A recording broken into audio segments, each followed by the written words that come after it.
Kalau teman-teman sering nonton video-videonya Intan yang membahas sejarah-sejarah, teman-teman pasti tahu kalau dinasti Tang itu adalah negara yang kuat, negara yang kaya, rakyat makmur, sejahtera.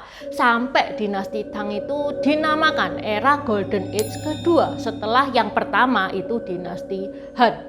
Ada satu orang, dia ini mengakhiri era keemasan dinasti Tang. Negara yang kuat, negara yang makmur itu seketika rapuh karena pemberontakannya.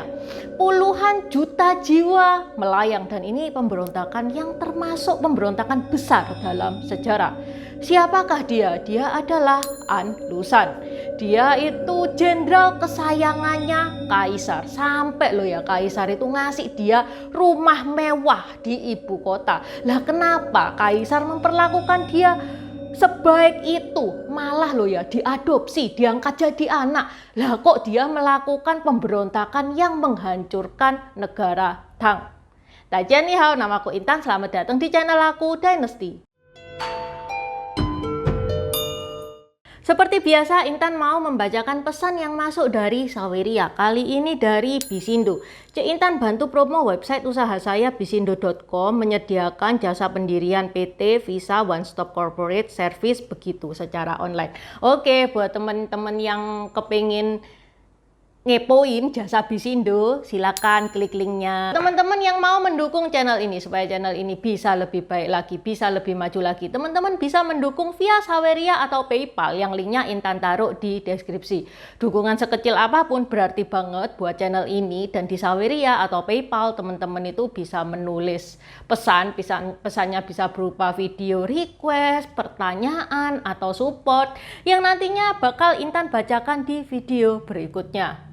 Mungkin teman-teman bingung lah, ini Cik Intan pakai baju apa? Ini spoiler ya guys ya. Ini adalah tema baju Intan di bulan Februari. Minggu depan rilis. Kalau sekarang masih belum dijual. Minggu depan baru rilis. Ditunggu ya. Okay, let's start! Sebelum masuk ke pemberontakannya, Intan kasih tahu dulu sekilas tentang latar belakangnya si An Lushan ini. An Lushan ini guys, dia itu bukan suku Han. Dia campuran Iran sama Turki. Jadi makanya dari namanya itu sudah kelihatan ya, itu bukan nama-nama suku Han. Tidak ada sejarah atau bukti yang kuat mengenai asal-usul An Lushan ini. Karena dia sendiri pun diadopsi. Jadi nggak tahu, bapak ibu kandungnya itu nggak tahu. Tapi dari fisiknya, dia itu fisiknya kayak fisiknya bule, besar, tinggi, hidungnya besar, mancung, matanya juga besar. Itu beda sama fisiknya orang-orang Han, orang-orang Tiongkok yang serba mini. Tubuhnya mini, matanya mini, hidungnya mini, yang gede cuman pipinya doang.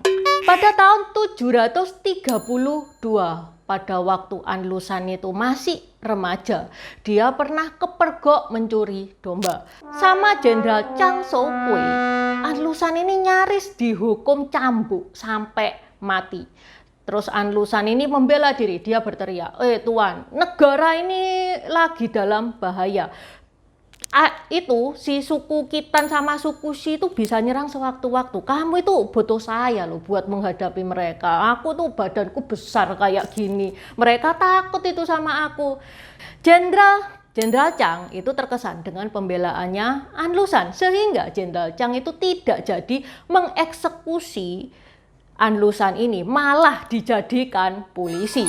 Saat An Lushan jadi polisi, dia bekerja dengan baik, saking dia berprestasi, pangkatnya itu naik dengan cepat sampai jadi jenderal.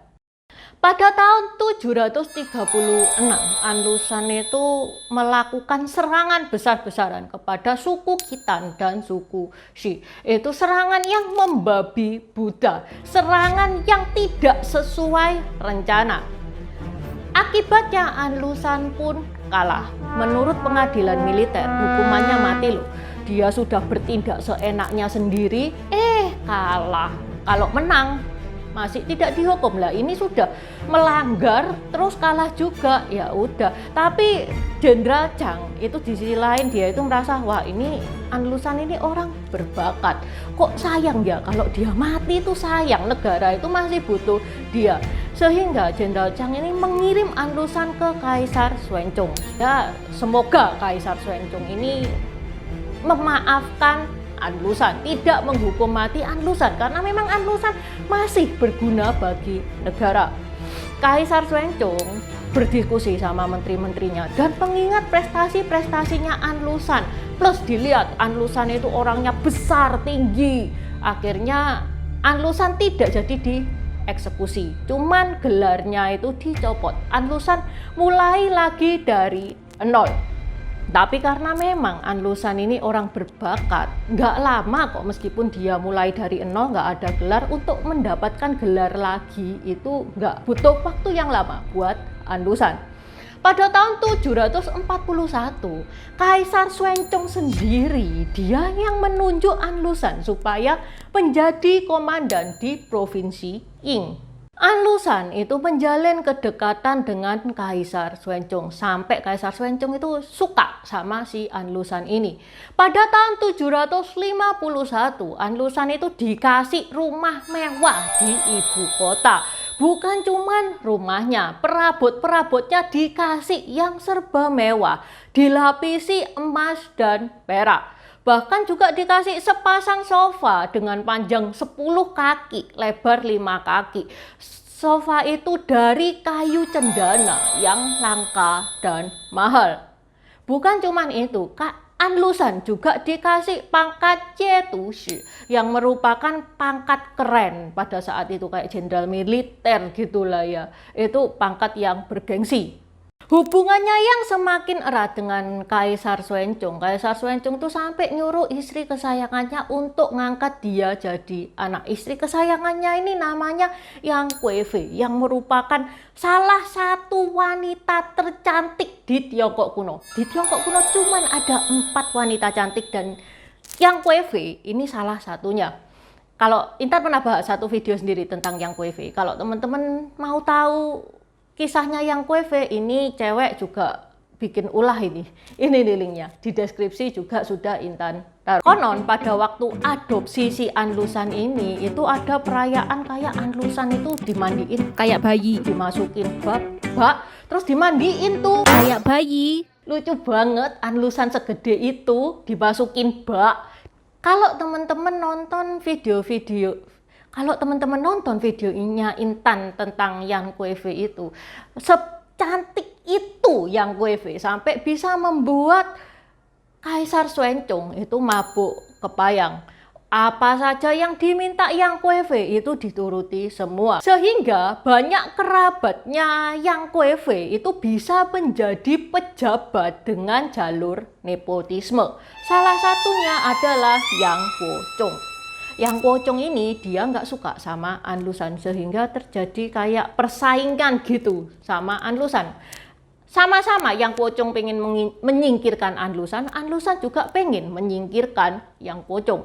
Yang Guozhong itu ngebikin laporan kalau Anlusan itu berencana untuk memberontak. Tapi Kaisar Xuanzong ini percaya sama Anlusan, nggak ditanggepi. Yang Guozhong itu juga membuat laporan bahwa Wei Zhi dan Qi Wen itu korupsi. Sama Kaisar Xuanzong, Wei Zhi dan Qi Wen itu akhirnya dihukum. Anlusan nggak terima, dia mengajukan petisi yang mengatakan bahwa Wei Zhi dan Qi Wen itu tidak bersalah. Tapi Kaisar Xuanzong tidak menanggapinya. Pada tahun 755, ketegangan antara Anlusan dengan Yang Guozhong dan kubu-kubunya itu mulai membengkak. Apalagi di istana itu banyak banget kan keluarga-keluarganya Yang Kuei-fei yang notabene mendukung Yang Guozhong ini. Anlusan itu mengajukan pemindahan 32 jenderal suku Han yang bekerja di bawahnya untuk diganti dengan 32 jenderal non suku Han. Nah, ini mestinya bukan cuma Yang Guozhong, tapi menteri-menteri yang lain itu sudah melarang Kaisar Xuanzong untuk mengiyakan requestnya An Lushan tersebut. Ini sudah tanda-tanda yang nggak bagus. Tapi Kaisar Xuanzong masih percaya sama An Lushan. Biarinlah, kalau dia memang mau kayak gitu ya biarin. Toh itu jenderal-jenderalnya dia. Yang Kosdong itu bersikeras dengan laporan pemberontakannya An Lushan meskipun dia tidak ditanggapi. Sampai Yang Pocong ini menyerang staf dan rekan-rekannya An Lushan dan mengeksekusi mereka secara diam-diam. Nah, ini ngebikin An Lushan ini marah banget. Pada musim dingin tahun 755, berarti di akhir tahun ya guys ya, An Lushan melakukan pemberontakan. Di saat An Lushan ini sudah prepare banget, dia punya militer yang kuat. Pada saat tahun baru Imlek 756, An Lushan berhasil menguasai kota Luoyang. Dia mendirikan dinasti, yaitu dinasti Yan, dan dia adalah kaisarnya. Dinasti Tang kelabakan, dinasti Tang kalah kuat karena memang pasukan militernya An Lushan itu pasukan militer yang terbaik. Malah dia memberontak sampai Kaisar Xuanzong ini diamankan. Dalam perjalanan di sebuah desa kecil stasiun Maui atas perintah Jenderal Chen Xuanli. Jenderal Chen Xuanli itu jenderal yang menduga, yang percaya bahwa Yang Pocong inilah yang memprovokasi An Lushan untuk berbuat demikian. Jenderal Chen Xuanli itu memerintahkan pengawal kaisar untuk membunuh Yang Pocong dan menuntut kematiannya Yang Weifei. Kaisar Xuanzong itu tidak bisa apa-apa karena semua pengawalnya tidak mau mengantar dia kalau Yang Weifei itu tidak dihukum mati. Dengan berat hati akhirnya Yang Weifei pun dieksekusi. Ya, sejak kematian Yang Weifei, Kaisar Xuanzong itu depresi banget. Dia bahkan pensiun dan menyuruh anaknya Kaisar Suzong untuk melanjutkan tahtanya. Oke, sekarang pindah ke kubunya An Lushan. An Lushan ini kesehatannya tidak bagus guys. Dia punya masalah mata kronis sehingga mengakibatkan kebutaan. Dia juga ada menderita bisul. Dia juga gemuk banget, gemuknya itu gemuk obesitas. Saking gemuknya sampai loh ya, kuda yang dia naiki itu langsung mati. Bahkan butuh 3 orang untuk makein bajunya. Karena kondisi An Lushan yang tidak sehat itu, dia jadi insecure, paranoid. Kasim kesayangannya, kepercayaannya itu sering dia pukuli. Si Kasim itu namanya Li Chu-er. An Lushan juga memutuskan putra keduanya An Qing-en itu untuk mewarisi tahta dinasti Yan. Putra kedua loh ya, dan tentu saja An Qingxu sebagai putra pertama dia nggak terima dong. Loh, mestinya putra sulung dong yang bakal jadi kaisar. Sehingga An Qingxu sama Li Chu-er, Kasim kesayangannya An Lushan itu merencanakan pembunuhan terhadap An Lushan. Pada tahun 757, Li Chu-er itu berhasil mengambil pedang yang disembunyikan oleh An Lushan di bawah tempat tidurnya. Kemudian Li Chu-er menyerang An Lushan dengan cara menusuk perutnya An Lushan. An Lushan itu mencoba melawan, tapi dia tidak menemukan pedang yang dia sembunyikan. Apalagi loh ya, dia kan buta. Pedang ditusukkan ke perutnya An Lushan sampai ususnya itu keluar. An Lushan itu sangkel jengkelnya, dia itu sampai bilang, wah kamu itu pencuri rumah tanggaku. Kemudian An Lushan meninggal.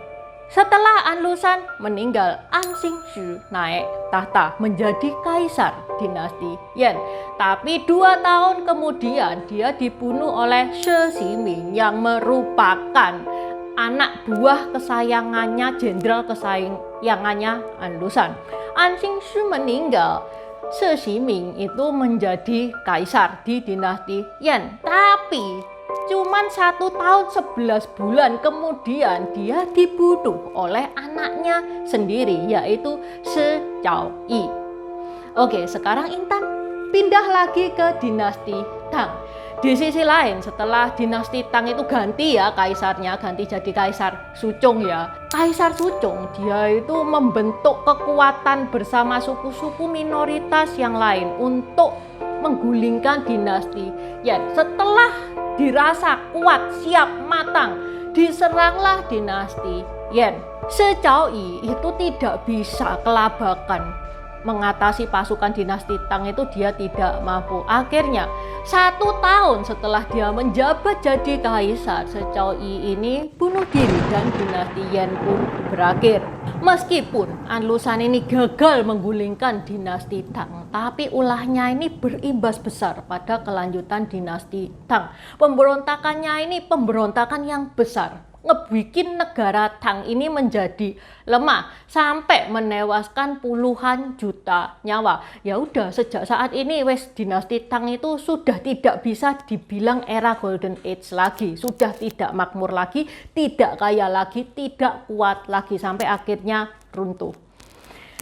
Saking terkenalnya ya An Lushan ini, sampai An Lushan ini itu masuk loh di salah satu anime Jepang terkenal, yaitu Naruto Shippuden. Di situ dikatakan kalau An Lushan itu jenderal Tiongkok, ya itu si An Lushan itu. Oke, sampai di sini dulu bahasan Intan hari ini. Buat teman-teman yang mau nambah-nambahin, mau diskusi seperti biasa, silakan coret-coret di komen. Buat subscriber baru, selamat datang. Terima kasih sudah menonton videonya Intan sampai habis. Intan sarankan buat teman-teman yang baru bergabung untuk nonton videonya Intan tentang pergantian dari dynasty ke dynasty.